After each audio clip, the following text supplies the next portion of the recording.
Hey everybody, it's Kyle Jessel, the Driven Autism Dad. Hey, yesterday, I think it was yesterday, I posted a video about EME, event meaning emotion, and how we can use EME to help us overcome past experiences that may be holding us back. But today I wanted to talk a little bit about how I've learned to use EME real time.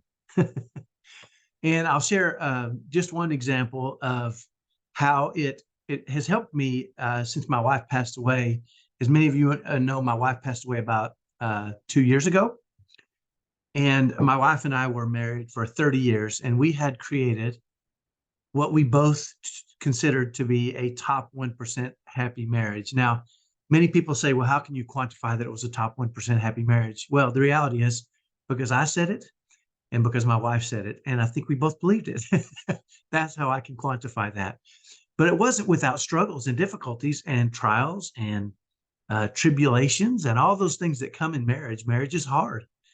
And even through that and raising 6 kids, 2 of them on the autism spectrum, we've been able to create a top 1% happy marriage. And when she passed away, as you can imagine, it was devastating. She was my best friend. She was my wife. She was the mother of my kids. She was my partner in life. I mean, how do you describe someone who is as big a part of you as you, right? I had built my world around her. So when she passed away, I started to experience a lot of things that were very, very difficult. And I'll share an experience with you and how I was able to use EME to flip this in my own life. So my wife passed away in October of 2021.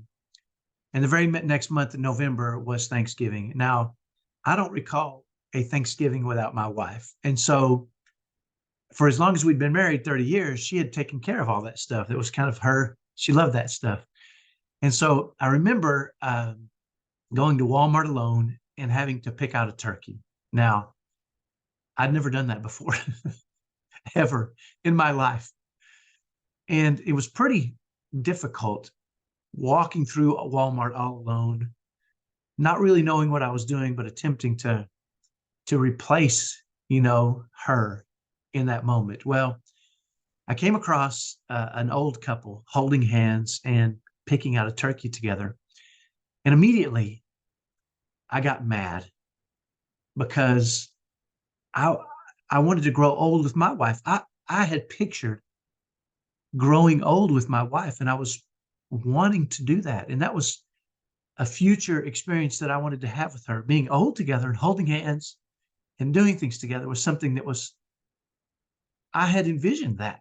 I wanted to grow old with my wife. So when I saw this old couple, immediately the emotion that I had was, first, I was angry that I didn't get to do that. And then second was an overwhelming amount of pain. And I remember, anger and pain together. What is that? Panger? Or what is it? I don't know. Pain? I don't know what you would call anger and pain mixed together, but I was struggling with that, and my eyes were welled up with tears. And I'm looking like an idiot walking around the Walmart trying to find a turkey. And I realized very shortly after that, when I got home, that this isn't the first time I had been angered and in pain seeing an older couple. Well, I thought to myself, that is a natural emotion, right? That's not something that you can choose. We talk about what is the event, what meaning do you give it, and what emotion does that elicit? Well, the meaning that I was giving it automatically by default was, I don't get to do that with my wife. This hurts me deeply. And I'm jealous. And I realized that those emotions were coming because of the story I was writing when I saw older couples. If you go back and watch the previous video, you'll get a detailed kind of synopsis of how this strategy works. But in that moment, I said, you know what, I can't.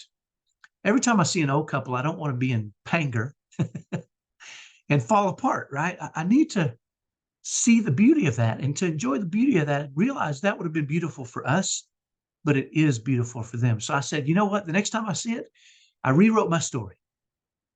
I said, you know what, the event is seeing old couples together in love. That's the event, and it's going to continue to happen.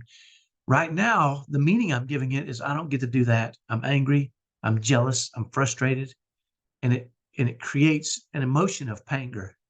anger and pain all in one. And that's just not healthy for me to experience that. Now, I'm not suggesting there's not a time to grieve that, but what I am suggesting is this. I decided the next time I saw a couple that were in love, that were old, I was going to rewrite the story and I was going to walk over. And I can't even say this without getting emotional. Tell them how beautiful it is that I can see that they're in love, holding hands. And it's just a beautiful thing to see an older couple in love. And the emotion that would elicit, obviously right now it's eliciting an emotion of joy. And I'll tell you why, because the very first time I did it, I walked into a store and I saw an old couple, and immediately the default was Paingry, right? That was my default. And I said, wait a minute, I'm rewriting the story right now. And I walked over to them and I said, excuse me, I just want you two to know that I see how much you love each other and it's beautiful. And it started a conversation with them. And I got to learn a little bit about them, and they teared up. They teared up as they re-experienced, and somebody seeing their love reinforced how in love they were with each other. It was a beautiful moment for them and for me. And I got to walk away with a giant smile on my face, expressing joy for other people, expressing love for other people, and letting them know they are seen. And this is just a quick example of how you can use EME real time. What is the event? What meaning are you giving it? And what emotion is elicited from that? Sometimes events happen to us and we have a natural emotion. And that natural emotion is because we're automatically creating a story. And I was doing that. I was automatically creating a story in my mind instantly of pain and anguish. And I wanted to grow old with my wife, and I didn't get to, and I was jealous and I was frustrated and I was in pain. It made my heart hurt. And so it's a natural emotion. I'm not suggesting we don't feel those things. I'm suggesting we feel those things, but then we say, you know what? Long term, I don't need to be angry at every couple I see, at every old couple I see. I don't need to do that. That's not healthy for me or for them or for the world, because I know as I become angry and bitter, that bleeds out into my family and into the rest of the world. I would rather bleed out happiness and joy. And since then, I've had an opportunity to see many old couples together that are in love. And every time now, I'm excited when I see them now. I see an old couple coming towards me, they're holding hands or they're taking care of each other, and I run towards them because I'm so excited to tell them how beautiful it is that they're an old couple in love. It makes me so happy. And I can't tell you how many times they felt that. And we've shared hugs and conversations. And it's my opportunity to spread joy in that circumstance. So what I'm telling you today is EME is not only good for looking at past events and reframing them so that they don't hold you back anymore, but if you're good at it and you get good at it, you can catch yourself very quickly early on.